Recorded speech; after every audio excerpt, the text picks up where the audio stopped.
So we very much see ourselves as a service-oriented company for our, for the community. And hopefully some of the things that we'll talk about today will help your company, and we can have further conversations thereafter with you. So what I'm going to do is try to get this to work. No. Yeah, it's working. Yeah. There we go.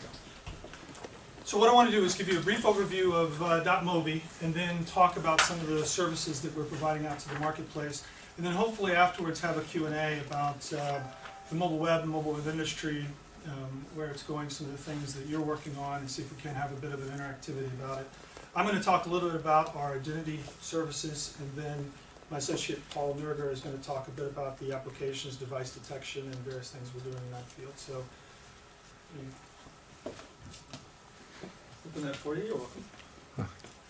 So, who are we? We're based in Dublin, Ireland. So we're a European company established by three large telecommunications companies: Nokia, Microsoft, and Vodafone. In roughly 2003, I think the conversations about .mobi go back all the way to 2001. And then shortly thereafter, we were able to partner with companies like Ericsson, of course, who came on board. We have 14 different investors, including the likes of Google, Microsoft, Nokia, Samsung, Ericsson, Vodafone, T-Mobile, Telefonica, Visa, GSM, so quite a few broad base of companies, all of which have a vested interest in seeing .mobi promote the development of the mobile web and mobile web applications. Obviously, with the ramifications to their business, the more people that use the mobile web, the better it is for the entire ecosystem. We launched in 2006 with our first product, which is the .mobi domain name. I'll talk about that in a bit, but I think people may not realize that we've sold, now registered, over 1 million names. We're the 6th largest general domain name in the world right now, and growing. We're also the fastest growing domain name in the world. We have 40 employees. We're around the world, in Europe, US, China, and expanding our base afterwards as well. We have sales distribution in 105 countries, and we have 170 partners. So it's quite a big network that we've been able to pull together, and quite a diverse group of companies.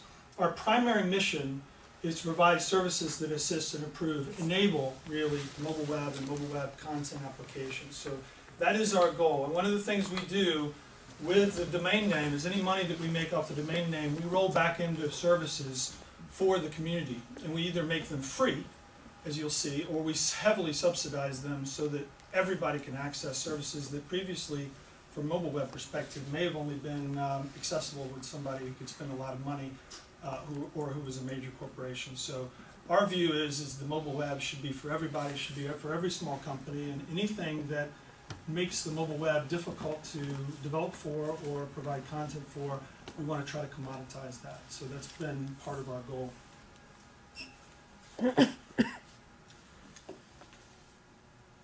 Next thing we're going to work on is clickers.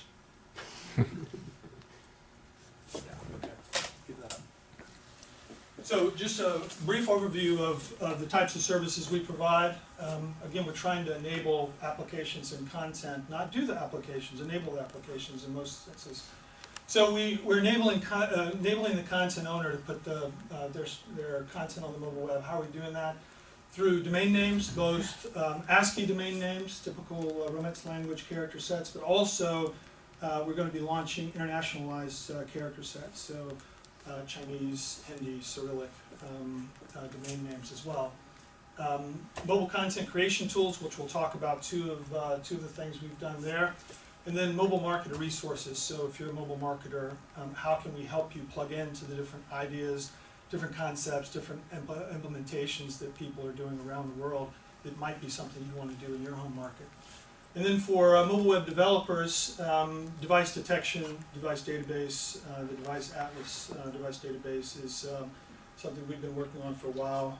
Paul will talk about that. We have a copious amount of mobile developer resources. So we have websites, testing tools, certification services, all, again, free or heavily subsidized. again, to try to promote your companies and what you do. And then we've worked quite heavily within the standards body organizations, particularly the W3C, to help write mobile web standards on various things such as content, email.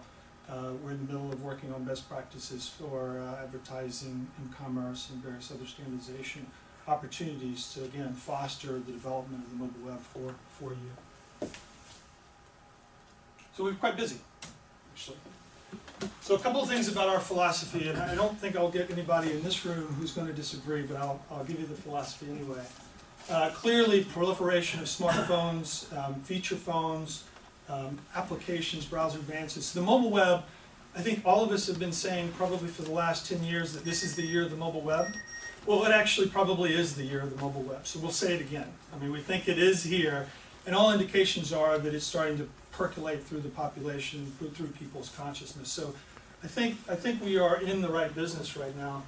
But what we don't want you to do is we don't want you to mistake features for mobile context. We think it's really important that as you think about moving from the PC world to the mobile world, you think about that the people that you're targeting, the customers you're targeting, are doing different things on their mobile devices at different times in different contexts than they would be on the PC. And that very well may result in a completely different view of the type of content that you want to put forward to them, the type of features that you want to utilize.